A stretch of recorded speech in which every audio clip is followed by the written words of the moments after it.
Pastor Rissy, o amado líder chinês, 1836-1896. Acontecera o impossível, e toda a população se condoía de tal tragédia. O Sr. Rissy, cidadão respeitado por todos, tornara-se crente. Fazia 2 anos que um pregador da nova religião pregava na província de Shanxi. Enquanto se esperava que enredasse alguns dos mais ignorantes, ninguém imaginava que o Sr. Rissy, homem culto, de grande influência entre o povo e destacado adepto de Confúcio, seria o primeiro a ficar enfeitiçado pelos diabos estrangeiros. Não havia entre o povo quem odiasse tantos estrangeiros como o Sr. Rissy. Mas, de repente, eis que ele estava ligado em espírito ao missionário. Abandonara todos os ídolos.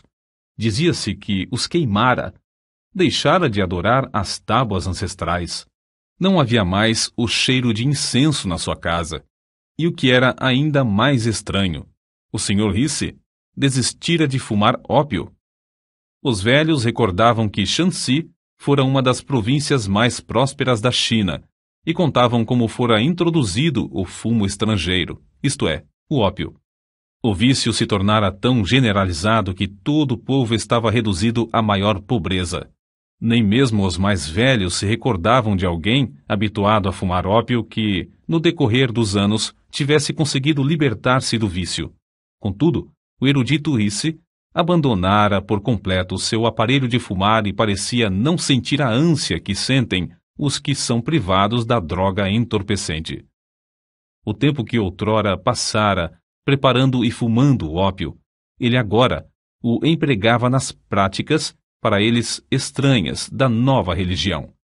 Dia e noite, o recém-convertido se aplicava ao estudo dos livros dos estrangeiros. Às vezes, cantava de uma maneira singular, e outras vezes de joelhos, e com os olhos fechados falava ao Deus dos estrangeiros, o Deus que ninguém via e que não tinha santuário para localizar-se. Dia após dia, a Sra. Rissy notava a grande transformação na vida do marido e começou a abandonar o intenso ódio que sentiu quando ele se converteu. Quando acordava à noite, via-o absorto, lendo o precioso livro dos livros, ou ajoelhado, suplicando ao Deus invisível que sentia estar presente. A persistência do homem em reunir todos os membros da família diariamente para os cultos estranhos foi tal que ganhou também sua esposa para Cristo. Para o crente Rissy, Satanás era o temível adversário que realmente é, sempre incansável e constantemente espreitando para derrubar e destruir os crentes. Contudo, para ele o poder de Cristo era igualmente real. E Rissy saía mais que vencedor em todas as dificuldades. Considerava a oração indispensável e, não muito depois de se converter, chegou a reconhecer o valor de jejuar para melhor orar. Foi então que aconteceu a coisa menos esperada. A própria natureza da Sra. Rissy parecia mudada. Ao converter-se, tornara-se profundamente alegre e recebia as lições das Escrituras avidamente. O marido esperava que breve ela se tornasse uma verdadeira companheira na obra de ganhar almas, mas, repentinamente, parecia pairar sobre ela uma nuvem do mal. Apesar de todos os esforços, sentia-se levada, contra a própria vontade, a praticar tudo quanto o diabo sugerisse. Caía, especialmente na hora do culto doméstico, com ataques violentos de cólera. O povo então dizia: o Rissy e sua esposa estão ceifando o que semearam. É, como afirmamos desde o começo, uma doutrina do diabo. E agora, a Sra. Rissy está possuída de demônios. Durante algum tempo, o inimigo das almas parecia invencível. A Sra. Rissy, apesar de todas as orações dos crentes, continuava a definhar, ficando quase sem forças. Nesta altura, Rissy, confiando no poder de Deus, chamou todos os membros da família para jejuarem e dedicarem-se à oração. Depois de orarem 3 dias e 3 noites seguidas em jejum, Rissy, sentindo-se fraco no físico, mas forte no espírito, pôs as mãos sobre a cabeça da esposa e ordenou, em nome de Jesus, que os espíritos imundos saíssem para nunca mais a atormentarem. A cura da senhora Risse foi tão notável e completa que houve grande repercussão em toda a cidade. O povo reconhecera o poder dos demônios sobre o corpo e ali, diante dos olhos, estava agora a prova de um poder maior do que o do diabo. Mas foi o Sr. Risse, mais que qualquer outra pessoa, que se aproveitou dessa sensacional maravilha. Esforçou-se desde então de uma maneira nova a proclamar o Evangelho e dedicou-se, com crescente fé em Cristo, a orar sob todas as circunstâncias. Assim, de uma maneira simples e natural, Risse confiava que o Senhor faria o que prometera em Marcos, capítulo 16, versículos 17 e 18. Estes sinais acompanharão aos que crerem. Em meu nome expulsarão demônios, falarão novas línguas, pegarão em serpentes, e se beberem alguma coisa mortífera, não lhes fará dano algum, e porão as mãos sobre os enfermos, e estes serão curados. Em resposta à oração desse humilde crente, o Senhor cooperava com ele e confirmava a palavra com sinais, como em Samaria, Lida e outros lugares aos tempos dos apóstolos. E, tal qual os tempos antigos, homens e mulheres, ao verem o poder de Deus, convertiam-se ao Senhor. Nunca antes houve alguém para contrariar a Satanás em toda a província de Shanxi. Portanto, não é de admirar que ele estivesse enfurecido.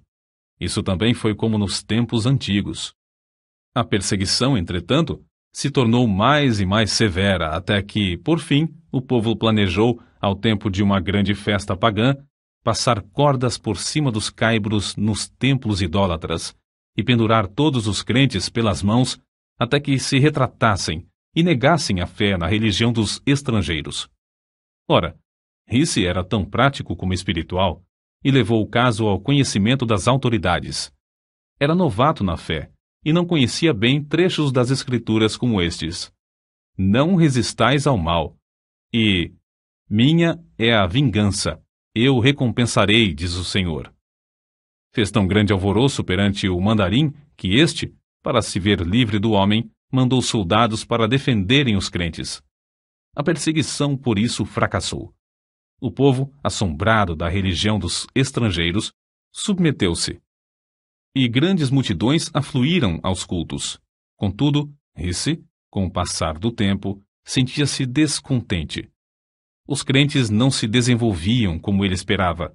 As pequenas igrejas, apesar de todos os seus esforços para alimentá-las, não cresciam, e, com qualquer perturbação, grande número de crentes se desviava da fé. Entre os seus próprios escritos, há um relato que mostra como, nesse tempo, Risse viu seu erro e se deu à oração.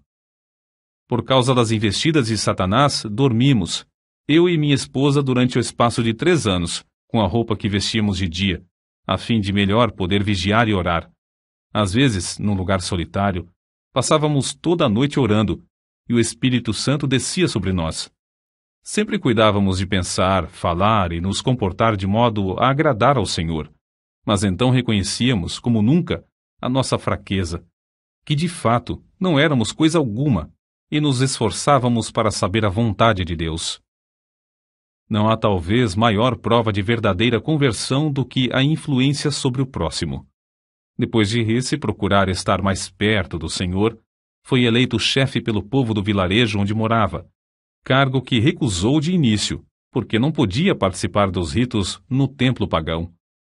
Mas esse fato foi previsto pelo povo, de modo que insistiram para que aceitasse a magistratura com a condição de ficar desobrigado de quaisquer solenidades que diziam respeito aos deuses.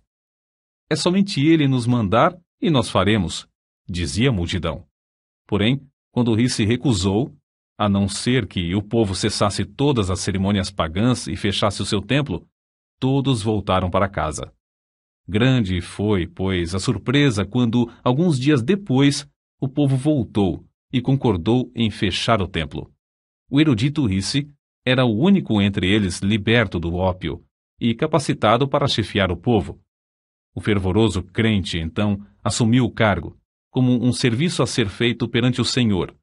Houve boa safra, bom êxito na parte financeira, e prevaleceram a paz e o contentamento. Foi reeleito para o 2º ano e para o 3º, mas quando reeleito para o 4º ano, recusou o cargo, insistindo em dizer que devia entregar todo o seu tempo na obra de evangelização, obra que aumentara grandemente. Quando o povo elogiava pela boa maneira como servia a todos, ele respondia com um sorriso. Agora, os ídolos por certo já morreram de fome, e seria mais econômico se os não ressuscitasseis. Foi uma lição prática e que perdurou por muito tempo. O grande problema que o pastor Risse tinha de enfrentar era o da salvação de um povo dado a fumar ópio.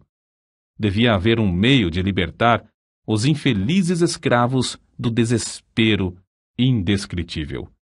Porque o Filho de Deus veio com um alvo definido de procurar e salvar os perdidos.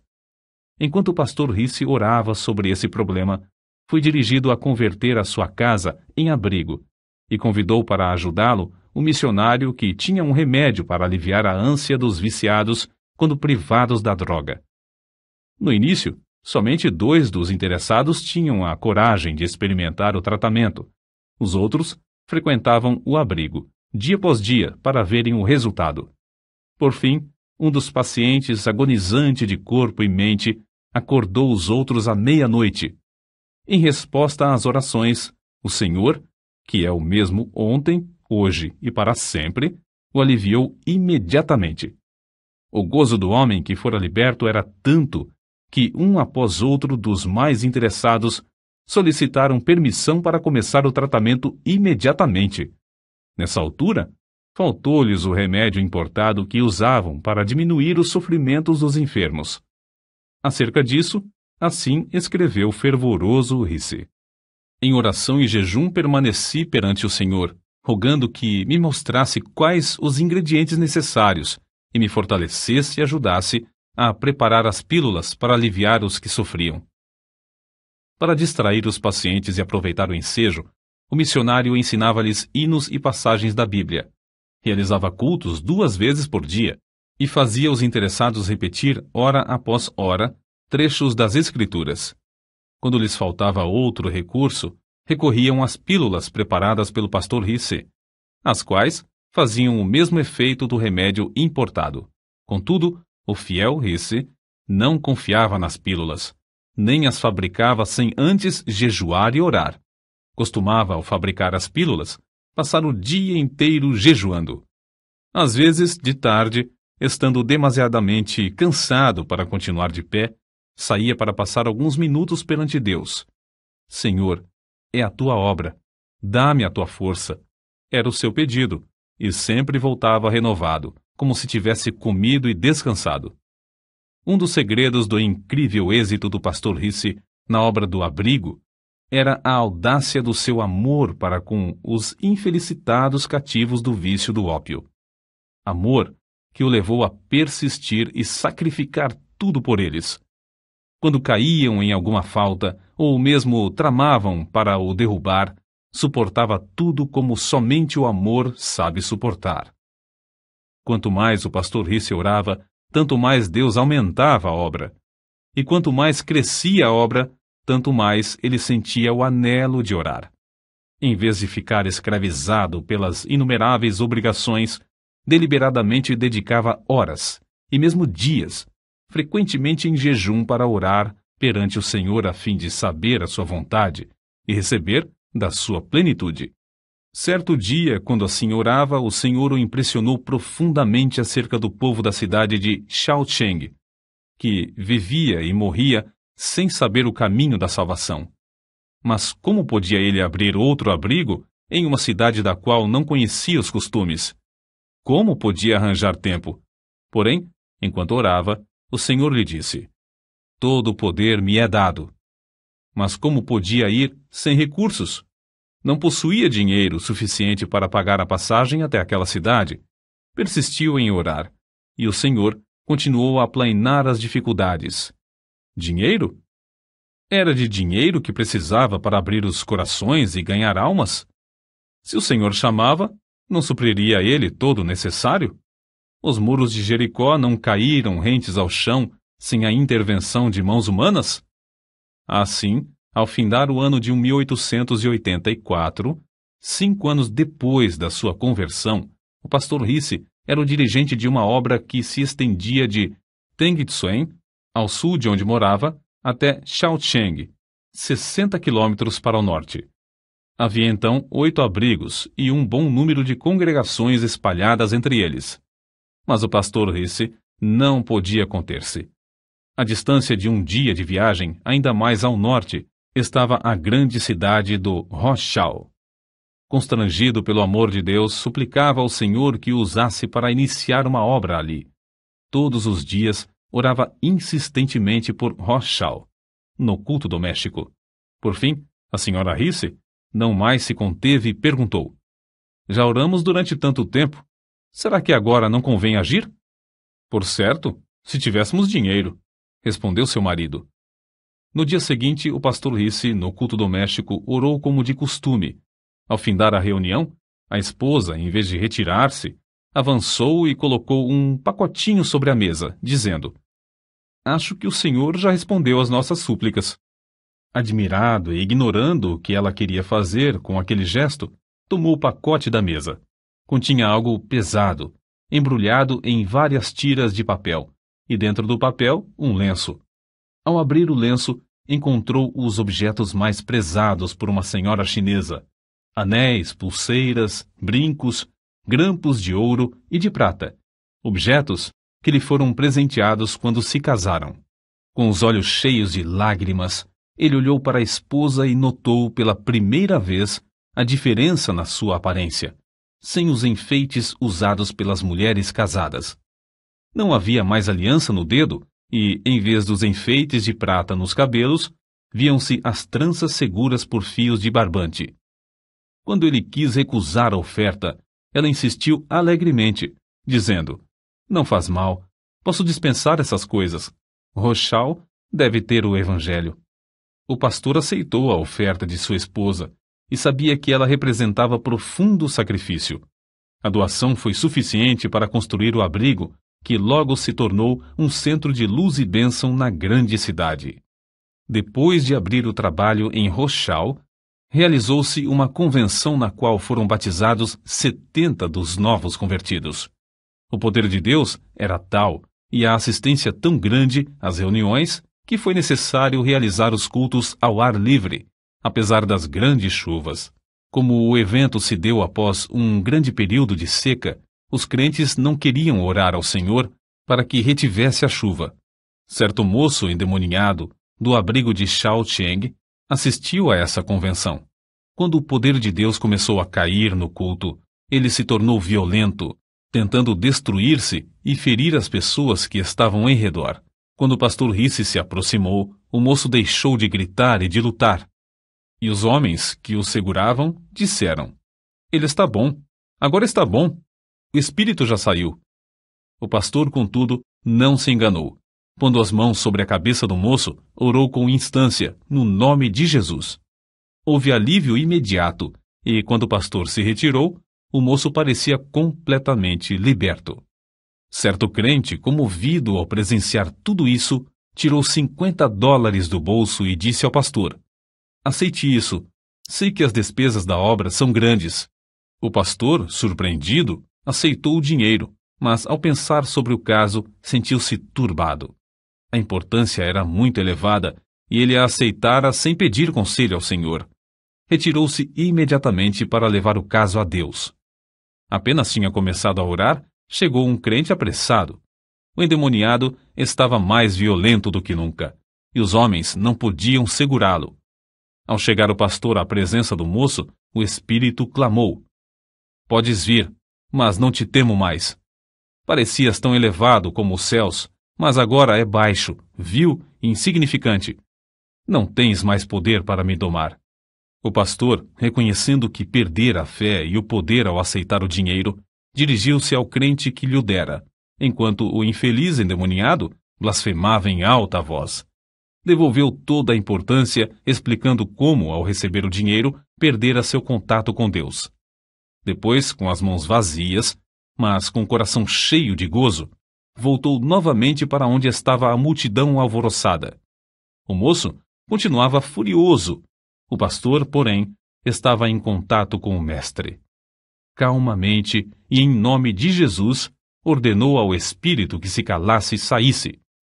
O moço deu um grito e foi lançado ao chão pelo demônio, onde ficou alguns minutos contorcendo-se em dores agonizantes. Então se levantou, com o corpo abatido, mas completamente liberto do espírito maligno.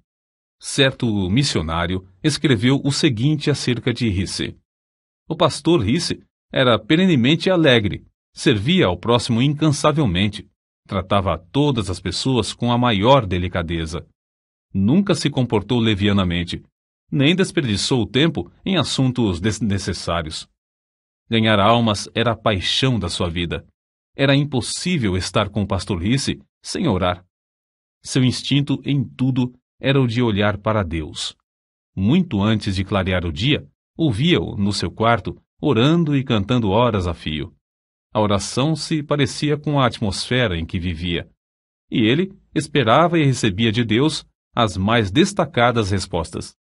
Lembro-me de que, certa vez, quando viajava com ele, hospedamo-nos em uma pequena pensão.